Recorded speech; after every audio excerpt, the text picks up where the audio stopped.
Hi guys, so I'm back and I'm here to do how to overcome fear video. So I have my notes and I'm in the car, so I don't want to make this long. I just want to get to the point because I've been promising you guys this video for a while now, and I'm a woman of my word and I'm going to do it. So let's get into it. First off, fear. Fear is an unpleasant emotion caused by the belief that someone or something is dangerous, likely to cause pain or threat. That's one definition of fear. I mean, fear can mean, you fear of being a failure. It can mean, your fear of, being in a different type of environment that you're not accustomed to and you don't feel comfortable and you feel scared. Fear is like something tragic happened to you and you're walking, something can happen to you and you're like, okay,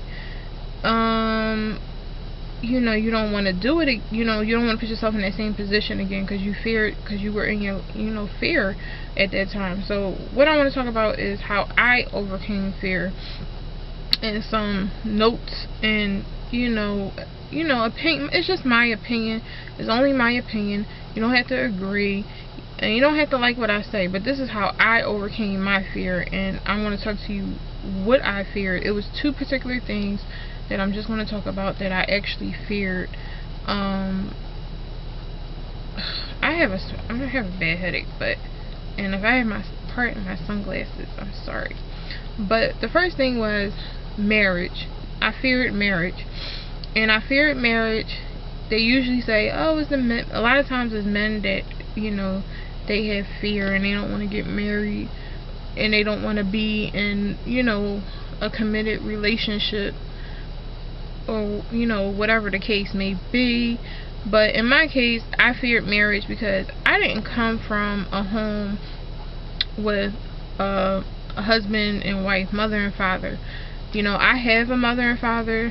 They both were in my life, coming up when I was young.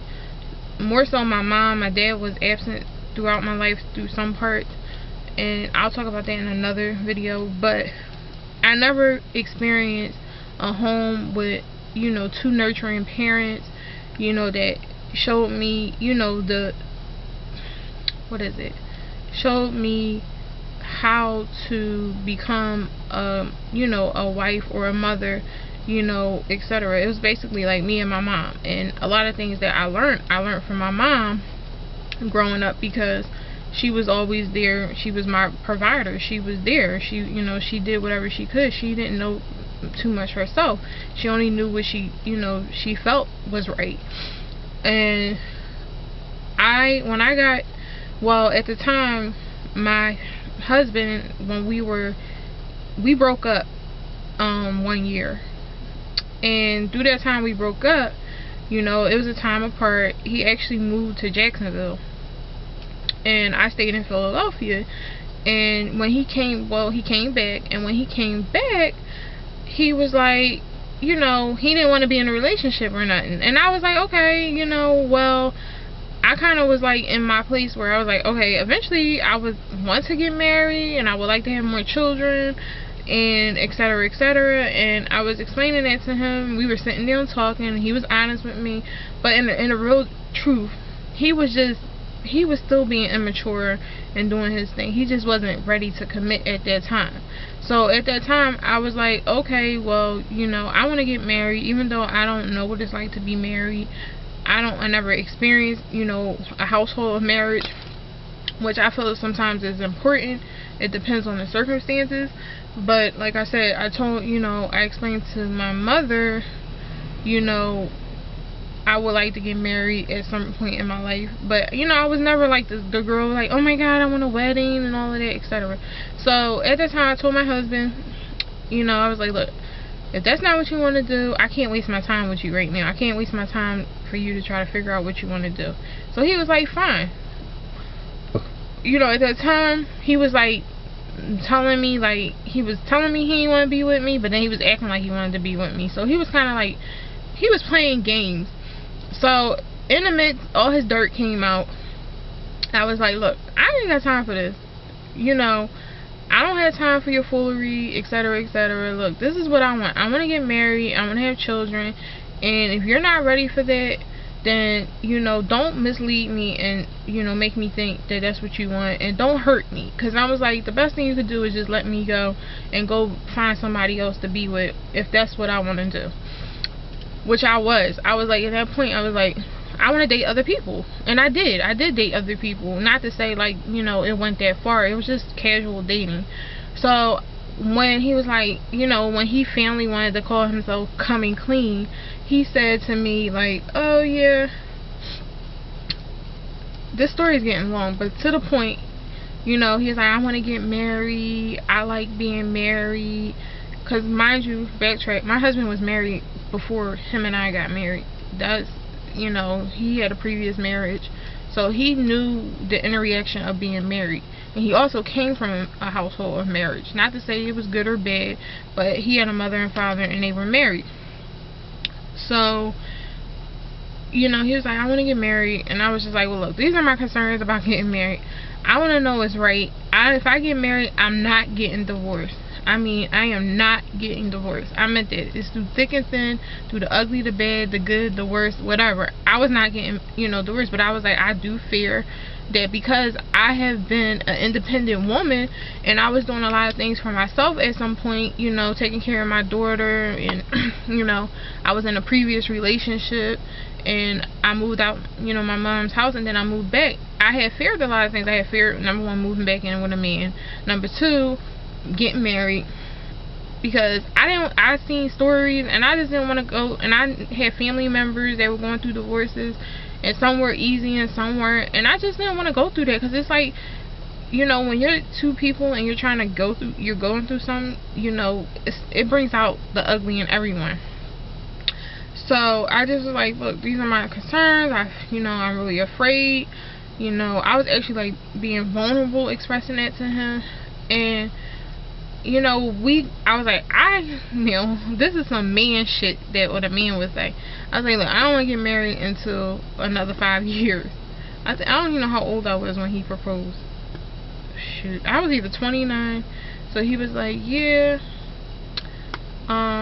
He was just saying like, yeah, you know. What did he say? He was like, yeah, you know, I wanna pull up. He was like, yeah, you know, I don't wanna get married. I'm sorry, y'all. I'm just trying to pull up, making sure I don't hit nothing. He was like, yeah, you know, I would like to get married. So I was like, well, I'm not, you know, ready. And my one thing I do regret, I felt like we should have went to premarital counseling. And I felt like we should have got married within that 1.5 radius after we got engaged. But my husband wasn't mentally ready, and neither was I. You know, just because, you know, you get engaged, and this is some standard, but I felt like we weren't mentally there. So I was like, it was a lot had to do with fear, because I didn't want him to break my heart. Like, I didn't want to go through heartache, and I didn't want to take that chance anymore, because I already been through so much with him, and I just didn't want to go through it no more. But I took a risk, and I remember this was almost 3 years ago. I went to Philly, and I came back home, and I was like, I want to get married. I was like, I'm ready. He was like, you keep changing the date, because I changed the date so many times, because I was like, first I was like 5 years from now, then I was like, no, I'm gonna get married in the next 2 years. I just kept changing it because I was still unsure, and that was all because of my fear. I was letting my fear come in the way of my actual feelings and what I actually wanted. So one thing I wanted to say, you know, there is always a light at the end of the tunnel. Don't ever forget that when you fear something. Don't ever think that because you go through something and you fear it, doesn't mean nothing good is not going to come at the end. So that's like, you know, one story about the marriage thing. So we wound up getting married. You know, we go through things like most marriages do. We have our good times, we have our bad times, we have, you know, we have our ups and downs. But at the end of the day, it's a good, you know, feeling. It's good to have he's my best friend. He's actually my best friend, because through all the stuff that we've been through together, and not, you know, we weren't together. He's been in my life through a portion of my life, and I've been in his life for a portion of his life. So we have like a really good friendship. Even if I know, like, if we weren't together, we can probably still be friends. So also what helped me overcome my fear is spirituality. I went through a spiritual journey with myself and God. You know, like I said, you can believe in whoever you want to believe in, but if you believe in something, you should always pray. You know, not pray for money and stuff, but you should pray for it. Just thanking God or whoever you believe in for, you know, everything. Just waking up in the morning, having a roof over your head, having food in your house, having nourishment, you know, etc., having your family. Those things are things that, you know, you should do when you are in your spirituality. But also, when you fear something, you should always pray, because it'll get you through your fear, and you'll overcome that fear or whatever it is. That's if you want to, you know, you're trying to change professions, or you trying to, you know, buy a house or something, you know, anything you're trying to accomplish or do and you fear doing it, you should always pray upon, and then talk to your spouse, or talk to someone you look up to, talk to someone that plays a good influence in your life, that gives you advice that you can trust. That's another thing. You should always, whoever you talk to, you should be able to trust them to either be, you know, honest, not someone to just tell you what you want to hear, but someone that can be honest with you. Also, when you fear, you're in the mix of fear, you start doubting yourself, so you start being insecure, and you start fearing, you know, and then you start, you know, looking at yourself differently. You should self-love yourself, period. Self-love is important. You know, when you're in that place mentally, fear is a mental thing. It's not an action unless you act upon the action, but it's actually a mental thought. So I feel like self-love. But when you're in the mix of fearing things and you're stuck, I feel like you should either read a book. You know, sometimes I feel like, for me, I need to distance myself from people. I don't need to be subjected around people, because their interference of their thoughts or how they feel about stuff can change what I really want. Like, for instance, like, okay, I'll give you an instance for the blogging thing. You know, my fear was like, I don't want to do this because people going to just be like, really, Ashley, this is what your life is about. You went to, you know, cosmetology school. You should be doing something else, blah, blah, blah, blah, blah.